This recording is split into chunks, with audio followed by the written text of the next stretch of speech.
Hello, this is Aris, and today we are recording with Chalice in Eternal.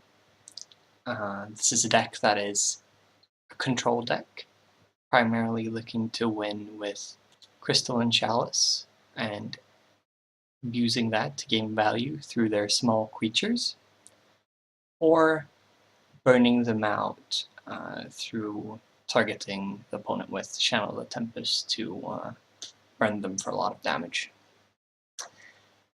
To support this game plan, the deck has a wide variety of removal spells. It has Eilyn choice, runs Vanquish and Marshal, of course, and it also runs 4 silence effects between Desert Marshal as a 4-of and Archive Curator as a 2-of.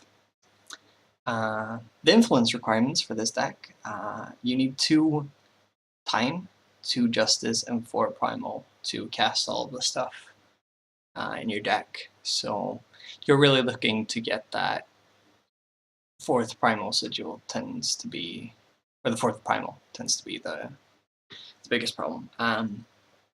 And for my background, I have been playing, as most people probably who were playing Eternal, I played Magic the Gathering for a pretty long time. I've always been a fan of the modern format, but there isn't really a good way to play modern online, so this is my initial foray into Eternal, and so far I've really liked the gameplay, even though I'm not very high ranked. So yeah, I think with that we will head into a game, and we will see what we get matched up against. This deck has a pretty wide variety of good matchups. I think one of my favorite ones to play is against Rakano aggro with Onis and the Outlaws. I tend to always stabilize at a really low life total, and it leads to very fun and interactive games where I really need to balance my life total. And this side is interesting. It's interesting. We have a Squire on 1, and we have a Sigil. Well, we have a seat, rather, for our turn 2, so we can actually play our Temple Scribe. I actually don't even know how to mode in this game. But I think it has a little bit... It doesn't have enough action. If one of these Sigils, if they were a spell, I think I'd keep. Okay, this is a fair hand. We can scry on turn 1. Wow, drawing the 3rd Chalice there for our first draw is kind of terrible. You like 2 Chalices is decent. The 3rd one you almost never get use out of. And I think I will actually bottom that and pass my turn. So we're playing against Felnscar here. It could be control. Does sort of look like it with a tap lens. I will say that I haven't played against Felnscar very often, so I'm not even really sure what to expect, but this doesn't really strike me as a control card. So I'm thinking if this was just maybe a really slow start out of the opposing deck. But this is obviously going to be a problem. This is just a huge value engine for the opponent, and yeah, you can see that. Getting the 2-1 and the Warcry trigger and drawing a card there, it's pretty devastating. And we are stuck on influence. If we draw any land, we can land Lumen Defender and have maybe a decent block here, but I have a feeling that he's going to weapon this again. Well, at least he didn't weapon it. Oh, no, he's definitely going to weapon it this turn. No, oh, right. That equipment gives charge, so... And I don't even think, yeah, it's whenever you play, and it's not whenever you play a weapon on this creature in specific. So yeah, we only really have one play. We are almost dead here. I'm guessing I should Because this is a hard choice, because this is really the value engine that he's got going, but this is by far his most threatening creature.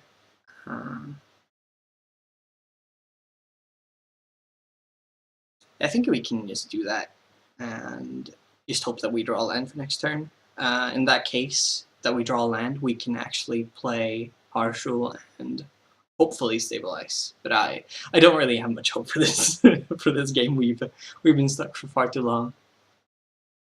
Yeah, and I think this is just lethal. Yeah, he's got 10 on board. So a rough first game for Chalice. I'm not sure. Maybe I should have kept that first hand. It did have an early play at least, but I felt like that hand with 5 lands, it was not very keepable. Since that game we didn't really get to make a lot of choices that game. I think we'll go for another one. It was fairly quick. So hopefully we'll run a little bit better this game. Still thinking back to that mulligan decision, but I think it was correct. And that second hand, I don't think we could have really played it any better. We didn't really have any choices that game. Maybe actually I could have not bottomed that power with my Scribe. Maybe that was greedy. Only having Primal influence lands here makes me really hesitant. Otherwise I would have snap kept this if these had the proper influence requirements for the rest of my hand. I would keep this in a heartbeat, but as it looks, it's going to be a mulligan. Okay, so we have a Scribe on one. Yeah, this is a great hand. Yeah, it's also a great draw. Let's just hope we find a Chalice. Oh, this is a rough one. He is playing Praxis. I don't really have much experience with Praxis. If this is like a super controlling matchup, I obviously want to keep this, but if this is more of an aggressive matchup, he didn't play anything on one though. I still think I'll bottom it. It doesn't... I think we just need to dig for a Chalice, really. It's got something fast that he can play. Or it's Mantimate just laying out there. That's also an opportunity. Also a possibility. No. Is this some sort of mirror? I can't imagine that being the case. Yep, since we're not going to play anything. But I think almost all the time decks run this card just because it's such just cycles, basically. And it's something to deal with early aggression out of the like Rakano deck, for example. I think I'm gonna have to play this just because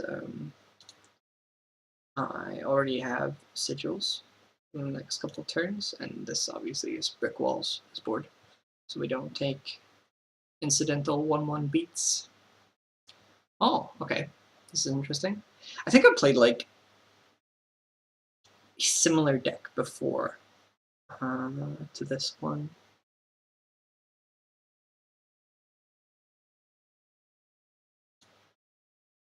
It was a dragon deck, and it was also Praxis colors.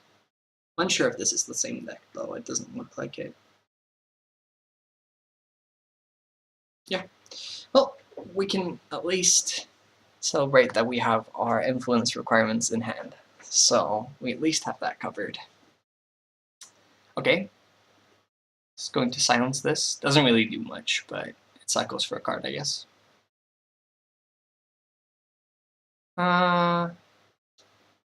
Yeah. Either we can just play the Lumen Defender, or we can hold this for whatever he plays, or we can actually just pass and hold a partial and hope he plays something. I sort of like that line. Is keeping these for the future when he plays more threats. and then just trying to make him overextend into this Marshal.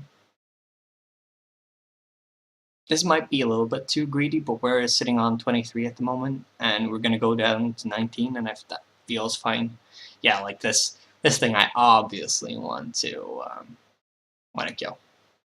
I should have clicked no blocks there faster, so he didn't really have the chance to see that I had a fast spell. Gives him a tiny bit of information. So this turn we are obviously harsh ruling.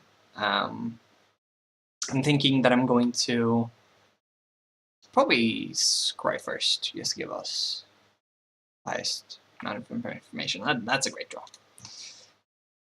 That's a really great draw. So let's attack.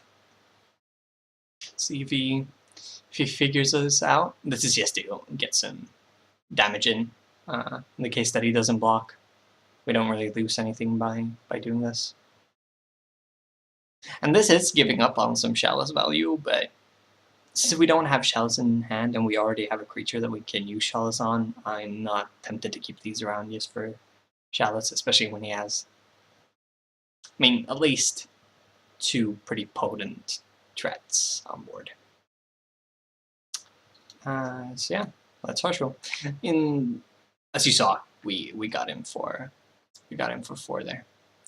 Just for free, essentially, since our creatures were going to die anyway. And people are usually pretty hesitant to block when you attack like that in Constructed. This deck does really look similar to ours, though. Yeah, I think I will just play the Primal Sigil, and then just hold up Wisdom of the Elders. I could play this to block, but I think I'd rather just get deeper into my deck. And I also have the potential because it seems like he has some charge stuff, so I can maybe, oh god, that's scary. Yep, we're not gonna block. I'm just hoping that he attacks with that. And this was actually really good, drawing into the second one, because this will likely mean that he thinks our fast spell, if he's been thinking about it even, he will probably think that our fast spell was the Wisdom of the Elders, not the Eilyn choice. So this turn we can play a Lumen Defender and hold up Eilyn choice, which is obviously great. I'm just you didn't do the super bad play and attack before playing a power. So I think we're not favored at this point, but it seems like it's pretty even. He's obviously getting a lot more value at the moment, but as the board is looking, if the board looks like this, I think we're in a fine position. And yeah, that's some great insurance. I think I'm just gonna attack here. Play out the Lumen Defender.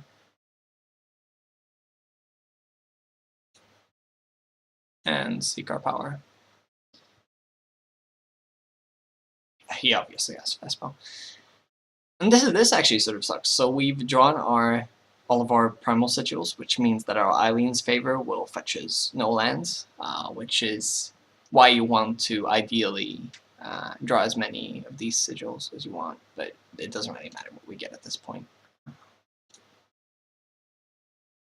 It's a really minor thing, Eilyn's favor thing, but it's worth keeping in mind. Fair enough.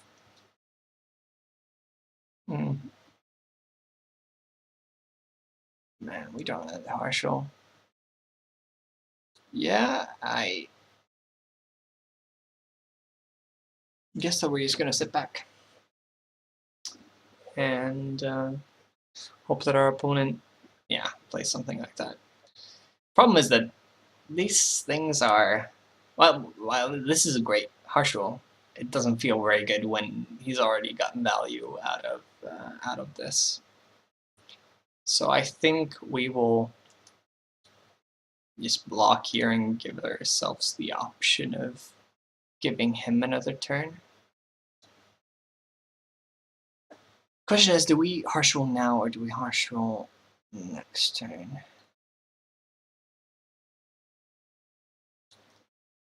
I think we harsh roll this turn. I just don't want him to get another card from this thing. So let's harsh roll this turn.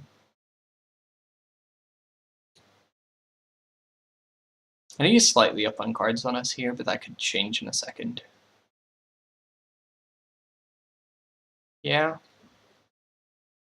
Oh god, I'm really tempted to just harsh roll this thing. Giving each unit double damage and charge is super bad for us. And I don't think we can let that happen because he's on 8 power. And none of our removal spells hit this, but yeah. Sort of sucks, but that's what you gotta do sometimes. You gotta use your board wipe to kill a single creature.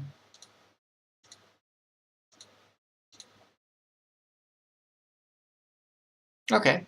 At least, oh wow, that was really, really lucky because, yeah. I think killing an enemy attachment would have killed our Chalice. So that was obviously a super lucky top deck. Well, it was essentially super lucky that we didn't top deck it last turn and play it, because then we would have gotten immediately punished. Okay, +1/+1, your other units have +1/+1. Yeah. Sure. We'll kill that. This might be a bit loose. Taking 8 is actually a significant amount of damage, and it also shrinks this thing. And that was not what we were looking for, but it's at least better than drawing a sigil. Putting the land out there might be wrong. It might just be right to hold it, but I guess since we're seeking power, he knows that that we drew a land. And here I'm going to start off by drawing. Still holding that fast spell. Okay, so we can actually do both of these. So we probably want to Channel Tempest that thing. I actually made a huge misplay here. Oh, that was super bad. I should have sequenced this differently. I should have Vanquished first and then channeled the Tempest, because now I can't kill this. I guess I can just silence it though. Yeah, we'll just silence it on his turn. Okay, so that's pretty bad. Wow.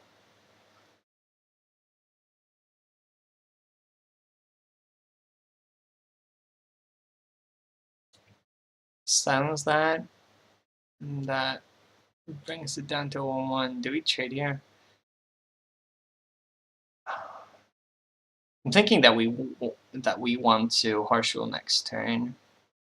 Do we want the extra draw? Or do we care about the 1 damage? I think we don't care.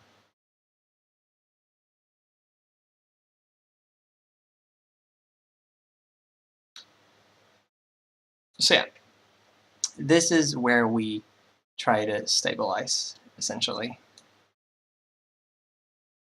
Or we start drawing a million cards, and yeah, just like this. Where we start to try and outvalue our opponent, and this is the reason why I'm probably only doing 1 game per video, because these games take a lot of time.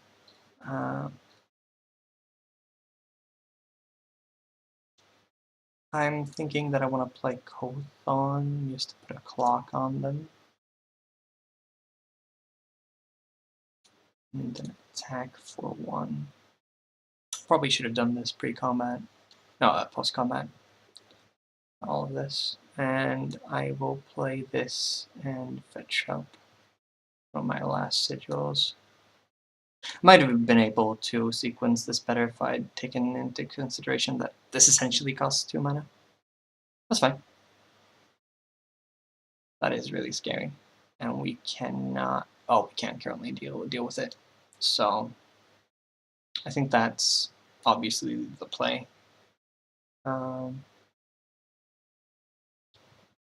And then we scout first before we draw with our Chalice, and we definitely want another Kothon. And we want you to have a drink. And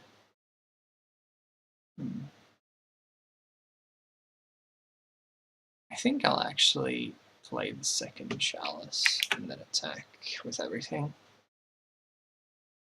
Okay, that's completely fine.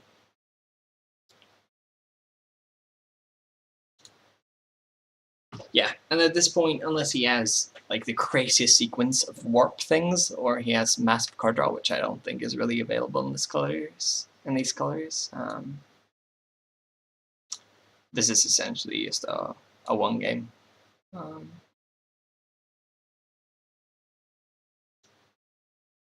There aren't a lot of decks that can really keep up with the sheer value.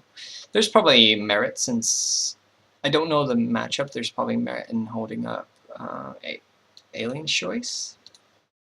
Yes, for unforeseen gigantic spells that it could have. I don't think there's like a gigantic enough creature that could save him at this point, so yeah, we're just gonna vanquish this and attack for lethal. And yeah, he realized that. So yeah, this was my first time recording. There will probably be some minor issues. Hopefully, I will straighten those issues out with time. But I hope you all enjoy this video and these 2 games, Chalice. And if you have any comments or suggestions, I would be very grateful for them. And thank you all for today.